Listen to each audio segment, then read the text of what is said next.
Hi, my name's Sophie Foster, and welcome to Can We Talk About That, the local podcast where we break down gender-based violence in our everyday lives and what we can do about it. Before we get into today's conversation, I just wanted to give a quick heads up that we will be talking about topics that may be triggering to some viewers and listeners. So today's topic is looking all at GBV survivors and the criminalization of them. Topics could include physical violence, strangulation, and trauma. Please take care of yourself while you're listening. We just want you to know that you can take pauses, take breaks, or maybe even come back to this episode on another day. If you need some extra support after listening or while you're listening, please feel free to call the DASO crisis line. The toll-free number is 1-800-265-1938. It's open 24/7, and it's free and confidential. For today's episode, I'm sitting down with Dr. Jenniffer Olenewa, and we're going to be talking about when survival is criminalized, the justice system and GBV survivors.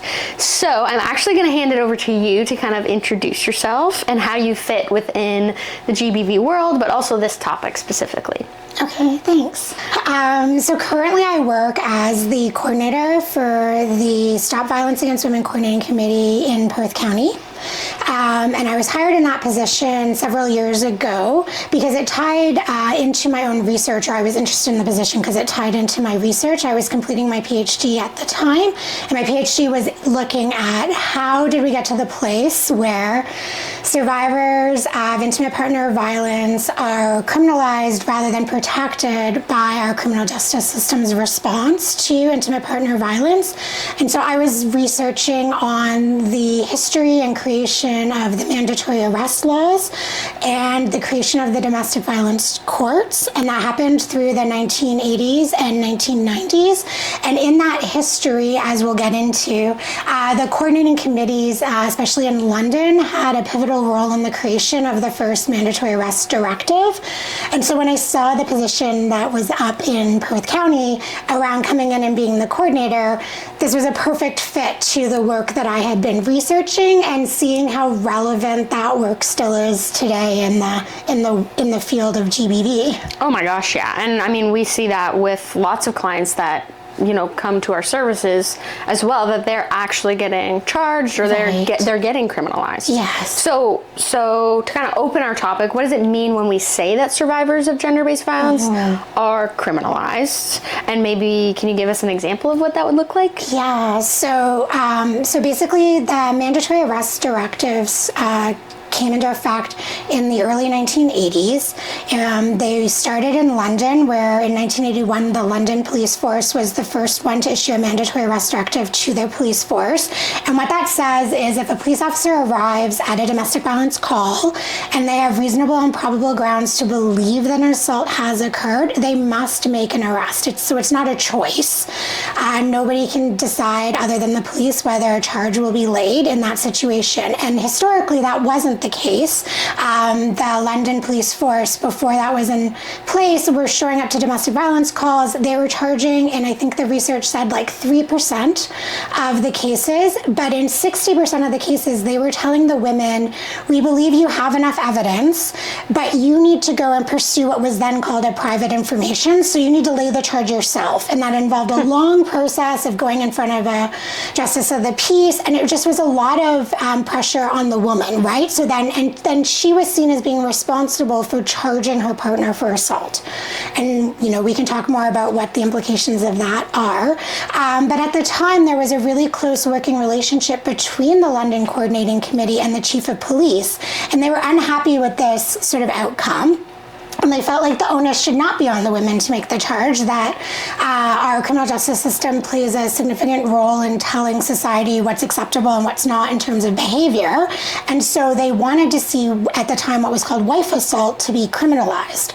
So when the police show up and it's clear that the partner, has engaged in assaulting their wife, that the police are the ones saying this behavior is not tolerated, you're getting charged with assault, the same way you would if you were attacking a stranger, right? In a bar, in a fight, anything like that, right? Yeah, you wouldn't expect that stranger to have to go in front and and say, this happened to me and they deserve to be charged. Exactly. So that was the intention behind the law.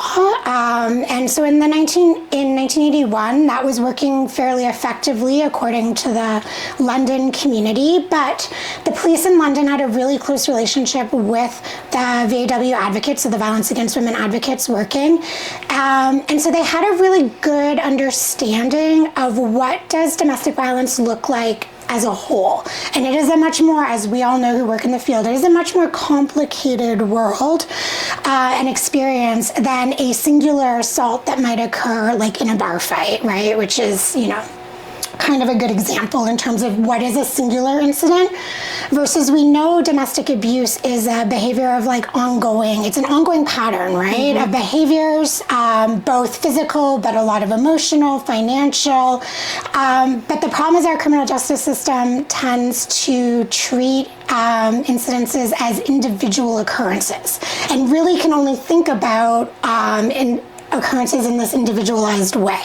And so when the police show up at the door and an assault has occurred, they may not be well versed in understanding the context or even understand how to understand the context of how violence occurs in relationships. And so what happens, or what did actually happen, especially once the mandatory arrest directive went from London to across all of Canada. So by 1982, there were directives across all of Canada to have this mandatory arrest in place so that police were instructed to make an arrest regardless of what the man or the woman when they show up wanted.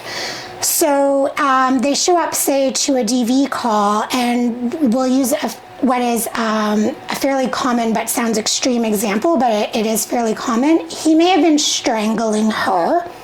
So he's strangling her, and anyone who thinks about somebody strangling them, your reaction would be to reach out and scratch. And we're going to use the stereotypical example that, women have longer nails.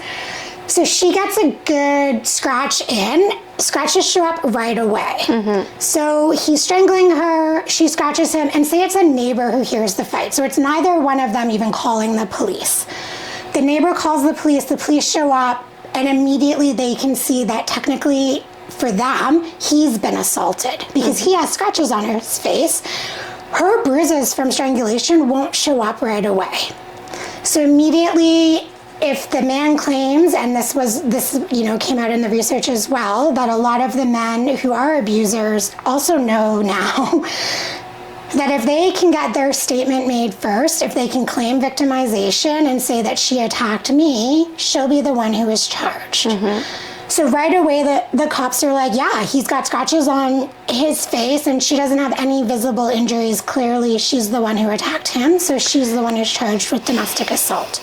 Or if they come into a situation where there's been what looks like violence perpetrated from both of them, they'll do what they call a dual arrest. And so they will both be charged because the police officers may not be willing to or may not understand how the context of violence occurred in that relationship, and so they're not looking for what is called in the sort of legal context the primary aggressor. Okay. So they were also told that it's not enough to just show up and make an arrest because he has scratches if you don't understand that it's because he's been strangling her, or there have been multiple DV calls to this residence before, right? That there's this history of abuse that they're not acknowledging.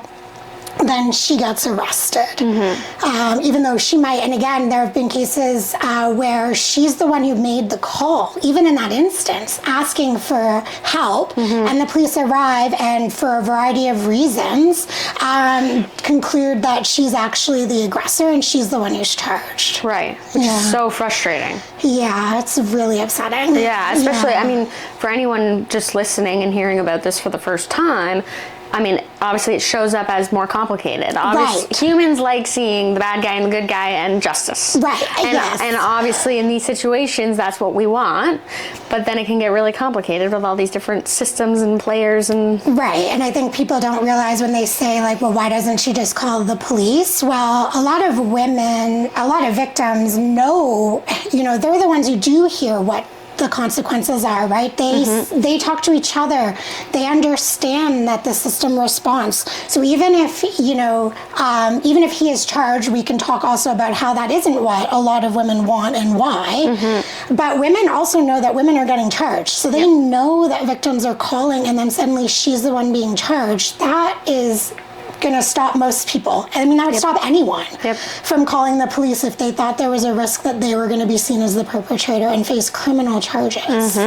Well, and I mean, for us in Oxford County, and same with Perth, thinking about small towns, if you are a victim and you're calling for help, and then that's what happens, you're charged as a criminal, that's going to get out. Oh yeah, no one is going to care about your story anymore because, I mean, assuming generally, the public isn't gonna, they're gonna think, the boy who cried wolf, or you did something wrong, or, and that makes it even harder. Like, of course they're not gonna call anymore. And in your example of a strangulation, we know that if there's a strangulation, that makes your chances of femicide much, much higher. And so you're left with nothing, no help. In that instance.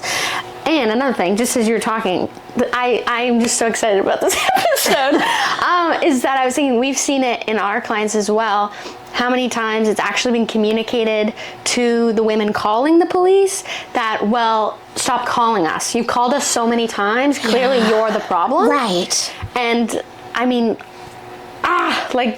it's not helping anybody. No, I remember, so I did for my PhD research, it was archival, and so I was looking at a lot of archival records and documents and reports, even reports published by the government, published by, women's advocates at the time.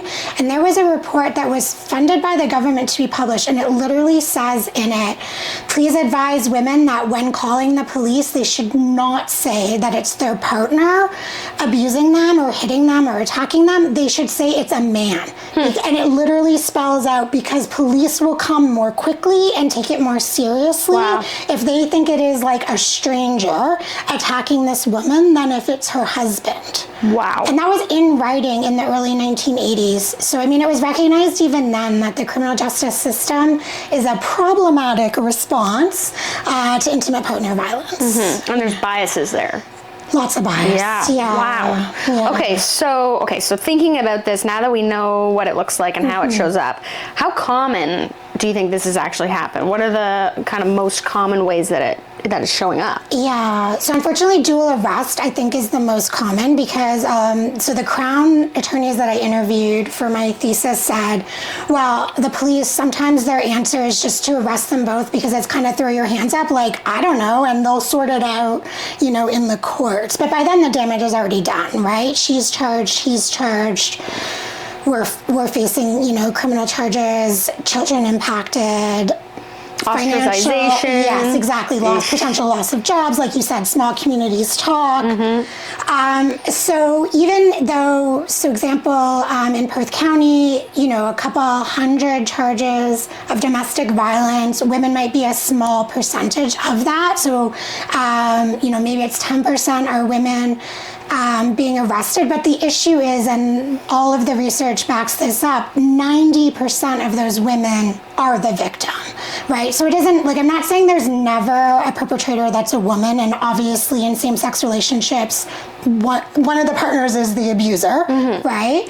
And sure, and women are, will abuse their male partners, but we know that in, again, 90% of cases or more, women are the victims. They suffer more severe forms of intimate partner violence, more extreme forms of violence, more extreme forms of control, and that higher risk of femicide, right? So we also know that, women are more likely to be killed by their partners than almost any other category of any individual in their whole life, right? So even if people think, well, the rates are small, but we're criminalizing 90% of victims here, right? And that, I don't know, that to me is a problem, right? We shouldn't be okay with that. Yeah, oh my gosh. Yeah, it's just so scary. Yeah, okay, we've touched on a couple things that I wanted to bring up. Just thinking about how getting charged and the criminalization of survivors can impact their ability to seek help, stay safe, but also leave that relationship. Right. Especially with the small town context. That just adds a whole nother layer. Yeah. Is there anything you wanted to add that we didn't talk about? Yeah, I mean, we can just like sort of name some of those, because I think for people it's hard to understand, well, what are the sort of consequences, or why does this matter in her life? You know, historically, thankfully, shelters and even just the VAW sector has gotten better about recognizing that survivors are criminalized, but at the time in the early 80s, a lot of DV shelters wouldn't actually allow a woman into the shelter if she had charges. Okay. So suddenly she has a charge where she's the victim, the abuse continues, she needs to flee, and she has now there's no safe place for her to go in her community, because the shelter says, well, you have charges, you're a perpetrator, you're not allowed to come in. Now, thankfully, that isn't the case as much anymore, but it also means women lost access to anything that was labeled victim services, so they would not be able to access free counseling or support. It often also meant she was not able to get any kind of no contact order, or what is more commonly known as a restraining order, for him to stay away from her as soon as she's charged. You know, a judge then looks at that history and says, well, you're the aggressor, right, or you're the abuser. So even if she comes to the court with another incident later on, everything is tainted. Yep. By that label of being the abuser at any point in the relationship, right? And, you know, that was something that, you know, a former victim witness assistance program worker that I interviewed, you know, talked about a really horrific femicide that occurred, and the woman had been charged previously, and the Crown Attorney had gotten her a peace bond, but her partner still held that, and this is like the largest implication, her partner held that over her head and said, well, you're the one who was charged, no one's gonna believe you. So we already have the shame, the silencing. Now we have a criminal justice system saying to this woman as well, like, well, we also think you're guilty, right? You're going to be seen as the harmful one, as the abuser, and so then they're less likely one to even call the police again. So even in another attack, they say like, well, I'm not going to call the police, right? It just made everything worse. Yeah, and so that's what happened. She didn't seek additional help, and he was successful in killing her, right? So there was a femicide with this history where she was charged, even though, you know, everyone in this sort of community knew he was the abuser. And then it can make it difficult as they're going through the criminal justice system. You know, even if you know you're innocent, you have this charge, it can be really hard for a lot of reasons, right? Your children, your job, finances, to want to fight that, right? So because of the domestic violence courts, because you can opt to take counseling, a partner abuse response program, and receive a discharge or a peace bond. In a lot of communities, a lot of women who are criminalized still and are innocent would still take that route. But what they don't realize is power programs, for example, for women, there are fewer of them. So even just the process of being, having that charge sort of hanging over your head, it takes longer for women to get through the system, and then the implications of that, right? So women have said, well, like, they haven't been able to move out of county to escape the abusive partner. So they actually stay in the relationship longer because the criminal justice system is taking longer to respond to her case. So it just continues, like, there are just so many layers in which it actually makes her more vulnerable to future violence by locking her in and giving this label of perpetrator that, you know, she doesn't deserve. Well, and this is just me thinking about it. Feel free to correct me if you disagree, but I almost think, if I think about this dual arrest and this heterosexual example of like a man and a woman, I actually think the consequences, even if it's the same charge of assault, let's say, would be way worse for the woman in our community than a man. Like, I feel like the man would keep his job, he'd keep his friends, not that much would change, he'd go on with his life, but everything would change for the woman. Absolutely. And often then she's usually the primary care provider for her children. And so then CAS gets, the Children's Aid Society gets involved. Yep. And again, historically, if there's violence in the home, the woman was responsible for being the protector and being held responsible for failing to protect the children, right? Yep. So if there's any charge against her, she could easily lose, access to her children. Even if she was surviving and protecting them against the violence, right? And we know may have even instigated an incident in order to protect the children from something worse in a pattern of abuse in the home. And then she's the one charged, she may lose the children, right? Yeah. Well, and then in that instance, maybe he would gain access to the children. So then we see this abusive person getting access when they shouldn't be getting access. Exactly. It's something to do with like the normalization of just violence in men.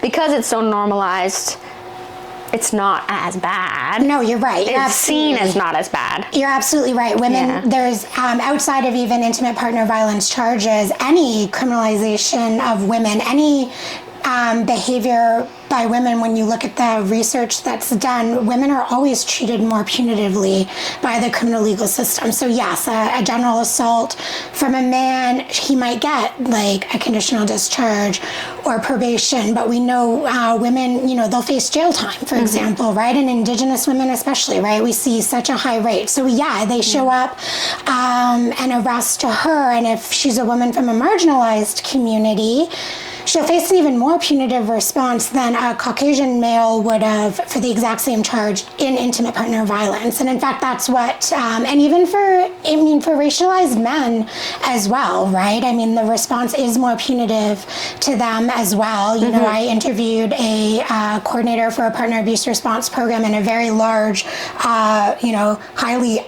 multi-ethnic community, and she said one of the things we recognize in our partner abuse response programs when we're talking to the men, we can see you're poor and you're from a marginalized community, you end up in the partner abuse response program, whereas a Caucasian male, even with a mandatory arrest directive, can just be sometimes let off with a warning. The police won't charge. It's so frustrating. I can't even imagine how frustrated you were doing all this research. So frustrated, and knowing that it's still a problem today. So even though these laws were passed in the early 80s and 90s, and honestly, there's a lot of criticism for advocates at the time who did think a criminal legal response was something we should be advocating for. Partly in London, it is important to say too, they were dealing with 90% Caucasian community, and they had a close relationship with their police. So it was a very, community collaboration was very strong at that time. And when the directive was sort of picked up from London and then just kind of dropped into all these other communities, well, that collaboration didn't exist. That understanding of the complexity of violence didn't exist. But also London was a bit naive in not understanding what the criminal legal response to marginalized communities would be, right? And so I think today, no one should be advocating for criminalization of any of these sort of very complex social issues.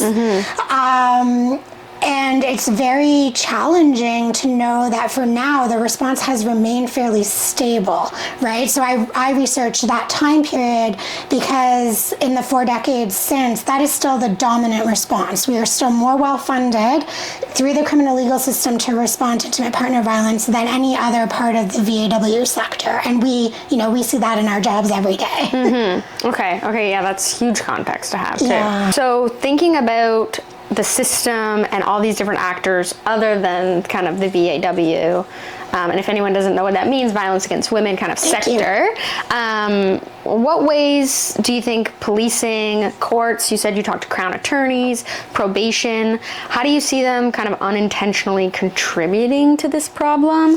What does that look like on the ground? Yeah, so it is police showing up to a call, kind of thinking, I don't know how to investigate this. I maybe don't have the context for domestic violence, although we know police are supposed to take IPV training or intimate partner violence training, but it's a small course compared to all the other training they do. Many police officers have said, you know, I'm not a social worker, right? I don't have the skills necessary. I'm showing up to a call. It's kind of, you know, the worst moment in somebody's life, and we know there's a lot of distrust of the police, understandably, but it may mean that people aren't as forthcoming with information. There is shame. There are lots of reasons why we know women don't disclose, and so the police officer is showing up, maybe, you know, and again, like, it's the end of their shift. They, you know, there's a lot happening in their lives too. I don't want to demonize police officers. I also would not want to necessarily be the person showing up at a domestic violence call and have to sort out the history and the complexity, knowing there is silence and shame and a lot of stuff that doesn't meet the burden of proof in a criminal legal system. So it is a challenge, and we've asked them to respond to this really complex social issue with this very narrow definition and narrow framing of assault. Physical abuse, I mean, partly too, the violence against women sector has really emphasized physical violence and maybe downplayed the significance or the impact of other forms of violence. But the criminal legal system really can only acknowledge the physical violence when it reaches a certain threshold. Yep. And so, like you said earlier, like, police might be getting called multiple times to a house. They show up. It's very hard to understand what's happening. There is no physical evidence of the assault, so they leave. And then eventually, so this is like the 10th call to that house, and they show up, and he has scratches, and, you know, they arrest her. And it isn't to say that they're, you know, intentionally criminalizing survivors. It's that the system is not designed to acknowledge the complexity. But that's what happens. So they show up, or she may be engaging in, you know, the other issue here is self-defense, which the legal definition of self-defense, again, doesn't fit the experience of women experiencing intimate partner violence. So we know, you know, she may see that her partner is escalating. She knows a violent episode is coming. The children aren't home. So she might instigate that incident, right, of physical violence. And again, if it gets out of hand and a neighbor's the one who calls the police, in that one isolated incident, she may come across as the aggressor, right, without the context of the violence and the abuse in the relationship. So again, because we don't recognize self-defense in the way that abused women use it, police officers arrest her, and that sort of understanding as to why she committed that behavior, and it wasn't to control her partner, it wasn't to harm her partner in that way. It was actually a protective measure on her end, but that the legal system isn't set up to recognize that, right? And so there's that piece, there's the police not understanding, and then there's the third piece around abusers. They know mandatory arrest exists. They know, you know, there's been a lot of evidence that in small communities especially, it's whoever makes the phone call to the police who gets framed. They get framed right away as the victim. So if he gets to the phone first and is the one calling, right away the dispatcher's already giving the police, before they even walk in the door, the framing that the man is the one being assaulted. We also know that a lot of police officers, again, in small communities, but unfortunately still just a dominant response, is talking to the man and maybe not interviewing the woman. So they hear his side of the story, and they maybe don't conduct a thorough interview with her. And then when we think about marginalized communities, immigrant communities, in a lot of cases, the man may have some English, and the woman may not have any English. And so the police officers show up, and he's telling his story. And then even if he's translating for the partner, if he's an abusive partner, he's not going to say, "She's telling you I'm abusing her." Yeah, right? exactly. He's going to say, "No, she got angry. She was upset with something I did. She hit me," like, you know, that story. So there's a lot of weight given to the story that the man provides, and perpetrators take advantage of that, right? Yep. So, you know, that is what happens on the ground when police officers show up. And then, you know, to take it the next step, Crown attorneys have also been instructed not to withdraw charges. So even if a victim asks that the charges get withdrawn, the charges against her or even against her partner, okay. right?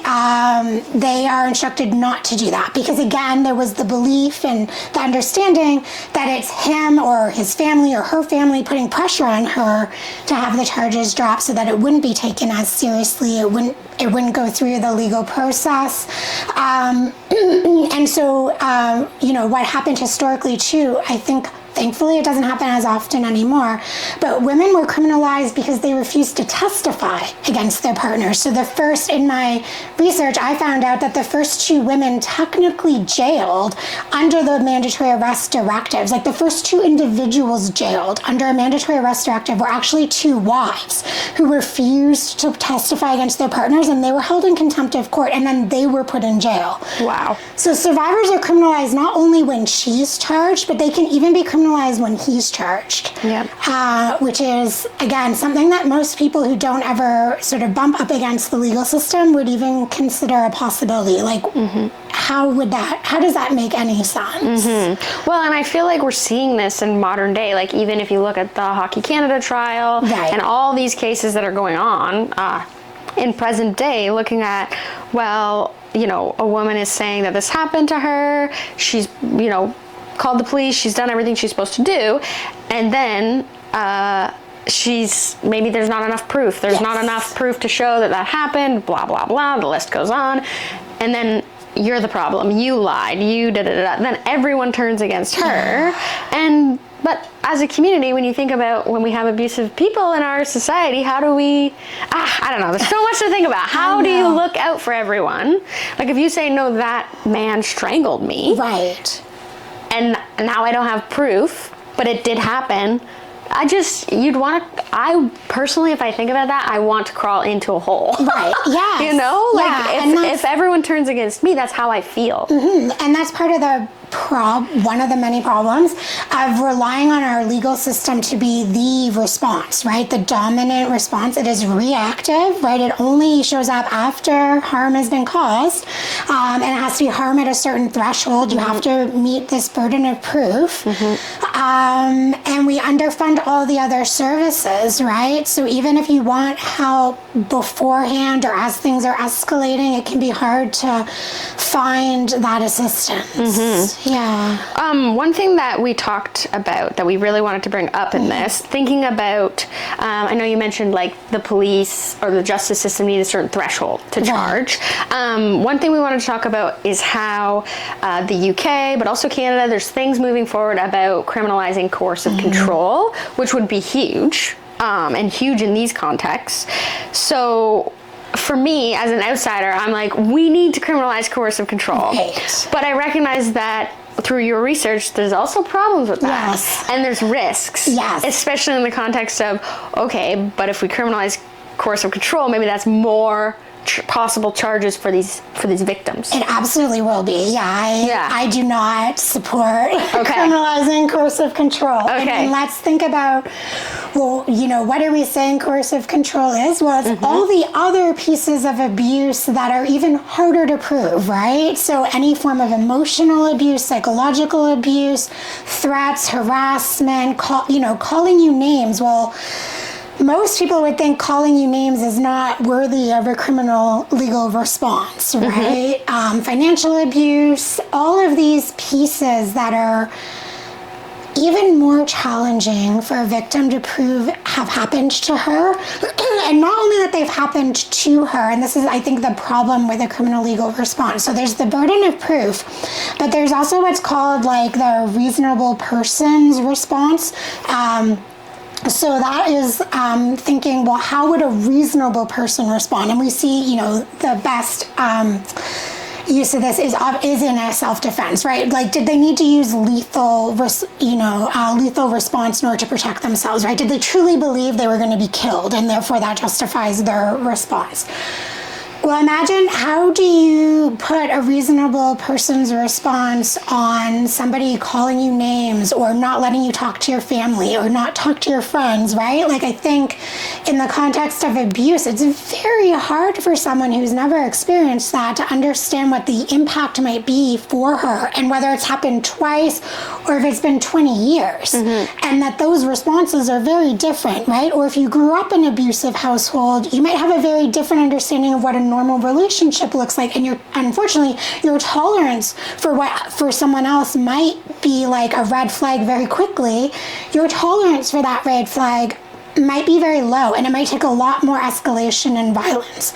So I think too, how do we come to a legal definition of coercive control and a result of it, right? The implication of it, the experience of it, that is common enough that the legal system, that a judge would look at that and go, yes, I understand that him harassing you in this way or keeping you from your family and friends was a form of control, right? My picturing is like, she says, he wouldn't let me see my family and friends, and to me, I'm like, the cop comes in and says, so did he physically restrain you? Well, no. Right? Or she knew if she did engage in that, social outing or whatever, there would be consequences after the fact. Well, those consequences may never happened, but she's telling you, like, I feared that he was going to attack me afterwards. I don't know. I worry. No, that makes sense. Thinking about it that way actually gives me a whole new way to look at it. Yeah, I worry that there's no way our legal system would ever be able to comprehend that piece. And the flip side is that I think it also gives abusers a whole new avenue, because we know, if you look at text messages out of context, right? She may he may be physically assaulting her. Well, she might be verbally sending him messages, calling him all sorts of names, because she would never hit him in response, right? But this is the one way she can respond. And again, I think any reasonable person would understand that she might be verbally assaulting him, right? In response to controlling behavior on his part. But if he has a series of text messages where she looks emotionally abusive, is he going to use that? Absolutely. Is she going to be charged? Well, I think if we go down this road, she might be. Yeah. Well, and then it just leads to probably more charges with assault and all these different things. Oh my goodness, yes. I didn't even think about all of those things. The other thing too that we want to talk about with the criminal code, and the criminal code possibly being updated and adding these things and talking about all these things, is femicide. So femicide there's this possibility of it being a legal category. It's not a legal category yet. It is not. But they're debating. Yeah, I think there's a bill right now. Okay, yes. Where there's a potential for adding that to the criminal code as a category. Okay, so what would that look like? Thinking in the context of that in that instance, the victim would be dead. Right. So what are the risks with that? Yeah, I think the risks here sound different, but my concern is that the threshold for meeting the label of femicide will become so high that our society will start to think it's not a real problem. Got it. So if you think, unfortunately, we have a lot of evidence around, say, the murder and femicide of Indigenous women, where I would argue proper investigations into her murder are maybe not conducted, right? She's seen as someone who engages in sex work, or a runaway, or just as we were saying before, a problematic woman for society, right?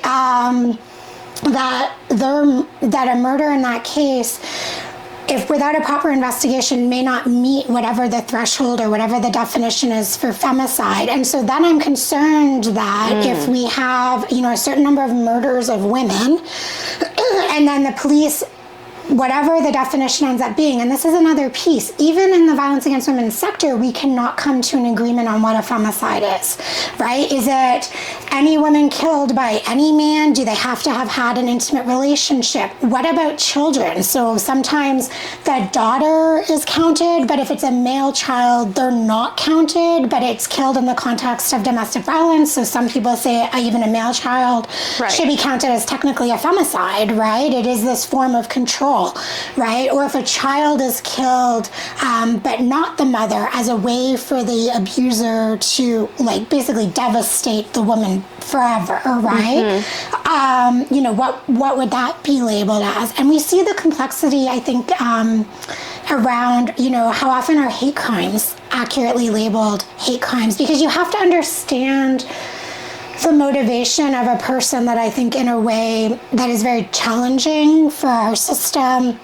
You know, in femicide, if they come down with a definition that requires some kind of intimate relationship, well, how many people have secret relationships, right? Or how many family members, because like you said, the victim's actually dead in this case. So she can't say, yes, he was my intimate partner. Right. Right? But what if that was in secret? Or what if even the family knows they were intimate, but that's a lot of shame at this point, right? You know, whether it's extramarital or, you know, out of wedlock, lots of different contexts in which an intimate relationship people might be motivated to not disclose that to the police, and then that murder is also not labeled a femicide. And I just think down the road we could be doing like a real disservice to helping society understand the complexity of the problem and the rate at which the problem occurs. Yeah. Well, and I feel like the whole time we've been talking, we've talked about it a little bit, but I just feel like everything we're saying, I'm really just have a whole new shift and perspective focusing on marginalized communities and thinking about like white women are experiencing this, but what about all these other marginalized communities, specifically Indigenous women too? But holy crap, like we've already got over policing of marginalized communities, and then putting it in this perspective, it just like blows it out of the water in my mind. Yes. But I didn't think about that before we started talking. Right. And that, I mean, that's the criticism from, you know, even in early 1980s. That a lot of advocates were Caucasian women, right? And even today, right? We still, here we are, right? Talking about these issues, but the legal system responds and reacts very differently to different, not just marginalized, but even class becomes an issue as well. Well, and what you said, like those problematic women in society, and whatever that looks like. Maybe you use drugs, and then, you know, then we see that over policing as well. Yeah, there's so many pieces to this. There are. We're asking this like really reactive, punitive system to respond to a very complex social issue. That should not be our dominant response. That should be our response of last resort. Right? It should be that a woman is getting strangled and it's safe to call the police and they intervene to save her life, right? Yeah, that's what you'd hope. Exactly. I think that's what people assume is happening. Right. I think that is what people assume, but that's not, you know, the response ends up being, you know, a yelling argument, an abusive relationship that comes to the attention of a neighbor who calls the police, and there are not a lot of resources for individuals to seek support in advance of that involvement with the legal system. So an example is prior to the mandatory arrest directive, but more importantly, prior to the domestic violence courts, which was a specialized court that opened in the late 1990s across Ontario in every court jurisdiction. Prior to that, there were what we call partner abuse response, or in the States they're called batters programs. People might know them by different names. But really it was a form of anger management for men who use violence in their relationships. And in the 80s and early 90s, there were voluntary spaces. So there were these programs started. So for example, when London started their mandatory arrest directive, they also started changing ways, which eventually became a recognized PAR program. But in the beginning, it was a program for men, whether or not they had been charged, whether or not they were sort of what they called back then wife mandated, so she said, you go and get help or I'm leaving, right? They could enroll in these programs voluntarily. Well, as soon as the DV court started, the voluntary positions were no longer funded. So now you had to have a criminal charge in order to access those programs. And, one of the former PAR coordinators out of Ottawa told me when I was interviewing him, he said, in the early 80s and 90s, we would have hundreds of men voluntarily enrolling. And then the DV court opened in Ottawa and we saw, 80 or 90 men only. Well, those hundreds of men didn't stop abusing their partners. No. What happened is they were shamed into not seeking assistance, and we lost the funding to offer them that early intervention. Right? Yeah, exactly. Early intervention. Yeah. And accountability and all the things. Exactly. Yeah. So I think, we've done such a disservice over the years because the funding just continues to be poured into this sort of what's called, the law and order response to intimate partner violence. Well, it has to reach such an extreme level for the criminal justice system to even respond, and then the response is problematic. But what we want to see is those early intervention options, right? The funding should be happening upstream, right? So that there are supports and resources earlier. And, there are lots of men who don't want to be hurting their partners, right? Yeah, they want help to stop. Exactly. But there is no space for that discussion in a lot of communities. There's no space in social services for that discussion in a lot of communities. It's very challenging. Well, and when I had OPP officer Lisa Naranchek come on, and she was saying most of their calls are domestic violence calls. Right. So most of what they're dealing with are these calls, and it has to reach a very high threshold for them to be called. So when you think about it, my next question was going to be about what should we do? Right. And how do we hold perpetrators accountable? Yeah. So just kind of transitioning from how can we meet them before this high threshold? Right. Yeah. I think, one, we have to stop shaming and blaming, right? That, we know for a lot of men, it is a learned response, right? They grew up in homes where there was violence. We see, as you said, much earlier when we were talking, violence is normalized for a lot of men, and then women are told to stay silent about it. So we have community responses who are also relying too heavily on the criminal legal system to intervene, believe that if that's really happening, she would seek help, not really understanding, right? All the reasons why even today, decades later, from when, shelters opened, which, they all thought they'd be out of business by now. And instead, we see, in Stratford, our shelter just underwent a huge expansion, right? So, I think we need to go back to a community response. The coordinating committees that, you and I are both part of in Oxford and Perth, they give me hope that those conversations are starting to happen. Well, what does early intervention look like? What could we be doing now? We talk so much at that community level around engaging with men, about naming the problem. So again, not with shame, not with blame, but literally sitting a man down and saying, I'm concerned that you're going to hurt your partner, right? I'm concerned you're going to kill her, right? And for, some of the police officers that I've spoken to who start to have that conversation, the man is actually surprised. So he himself doesn't understand the risk that he's posing to his partner.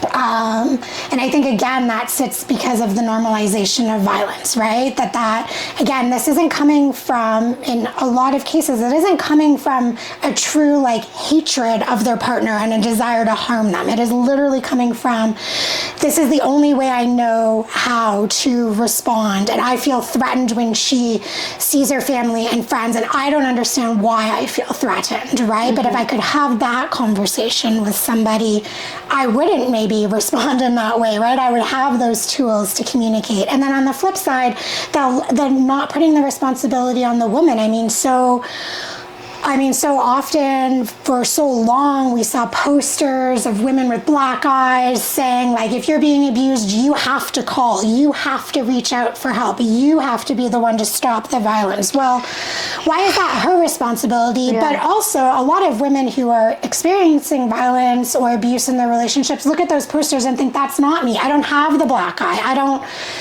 look like that. Exactly. But I don't see myself in I don't identify as that kind of victim, so therefore I don't need help. Whatever's happening is, I can handle it, right? Mm-hmm. Well, like, that's also been normalized. And again, we don't talk about it enough in communities. We don't have friends who say, I'm worried about you. I see a change in your behavior. She stops coming out to social events. Like, reach out, check in, right? I think if we can start having these community conversations and it becomes community accountability, because I don't think anyone wants to be living in a community where this behavior is happening and accepted. Yeah. Right? We don't want this happening to our friends, our family, our coworkers. And there are always signs. And I think that's the other thing people... it's such an important message for people to understand, especially around femicide. It is considered preventable and predictable, right? When we do death review, when the death review committees look at femicides, they see many people knew. Many people, there were 7 red flags that are well known in most cases, right? That if communities knew how to recognize some of those red flags, right? So that she does stop coming out, unemployment in abusers and escalation in the violence. If we can name those and see them happening, we can intervene earlier. It is something we can pursue, right? This isn't just like a pipe dream, like, I wish we could stop it. We have the power to stop it. We just need to educate people more, which means we need funding to do public education, to go back into schools and talk about it, to open up voluntary counseling spaces for men. But that needs money, right, and support. Yeah. Well, and too, to add to your list there, is that community coordination. So, we do work with the police. We do work with CAS. We're all talking and we all want to work together to solve it, because we can all see these flaws in the system. Yes. But it takes more than 5 people or 2 people to change the system. It's way bigger than just us. Unfortunately. I wish. Yeah. We always joke, we just solved all the problems of the world in one of our 2-hour meetings, but that's because we're all at the table. Yeah, exactly. Seeing the problems, and we're engaged, and we care, and we want to solve it, right? It's that, what do you do then when you are on the weekend with your friends and family, right, trying to educate them? We're trying to hold, free sessions in our communities to get people out, to get them to learn and understand how to recognize the signs. But it does feel like an uphill battle, and I do think, unfortunately, a lot of people think, the legal system will respond and it will solve it, but it won't. No, usually it makes it worse. Yeah. Okay, so you touched on a little bit of what gives you hope. This is the last question to kind of wrap it up. So feel free to throw in there anything that you feel like you didn't get a chance to say. But thinking about what gives you hope that we can solve this issue, we can address it. Yeah, I think it is the communication. I think there is a new interest. I don't know. I think if you look historically, domestic violence, intimate partner violence follows a wave of public interest. It is sad to say, but I think, right now I do feel like there is some public interest, and we're on an upswing of that interest. And I think the important thing is, for those of us who've been working in the field for so long, is to not give up hope, right? That every time there is public interest, new strategies come to play, new opportunities, new people to engage with, and we just have to keep trying to move that ball forward and say, here are the things. And now we have new technology in a way that people didn't, we can publish our reports and put them online, and other advocates can read them. So for, when I was doing my archival research, it was like, this community, for example, Oshawa in the 1980s had a really extensive community protocol. So, and they had over 50 community partners on that protocol, including individual family physicians and clergy. Wow. Yeah. People that we talk about at our coordinating committee that are hard to reach, right? Or who we know are seeing this in the families that they serve, and maybe they don't have the support they need to tell her what what is the response, what are the resources, what are the referrals they should be making. And so that protocol existed, but in the 80s, unless you knew someone in Oshawa, you maybe wouldn't even know they had that protocol. But now I feel like we have the opportunities to have virtual meetings with people anywhere in Ontario and hear about the strategies that they're implementing in their communities that we can then pick and choose and take back to our own communities. And I do think the relationship with the police, we see, I think we're in a moment where the police also recognize that their response in some cases is making it worse. Like, I think there's room now to have that conversation that maybe didn't exist before, right? Oh, yeah, for sure. They don't have to pretend like they're solving it, right? They can say, hey, we're like in over our heads here and we need help, and connecting with the resources. I know in Stratford, like, the relationship between the police and the shelter has improved immeasurably in the last few years, and that collaboration is saving women's lives. It's intervening earlier. It's all those pieces that I think really, that's what I see on the ground, and that's what sort of gives me hope. Yeah, me too. I think so too. And I think the more we can work together, the better we can address it.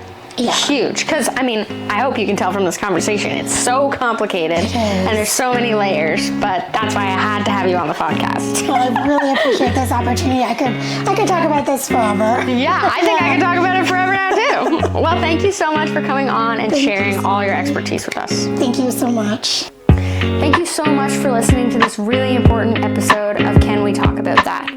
A big thank you to Dr. Olenewa for coming on and sharing her expertise on this topic.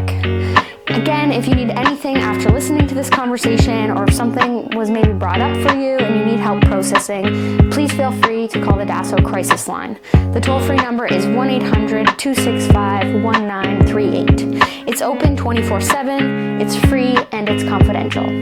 We'll be back with more conversations that help to break down gender-based violence in our local community.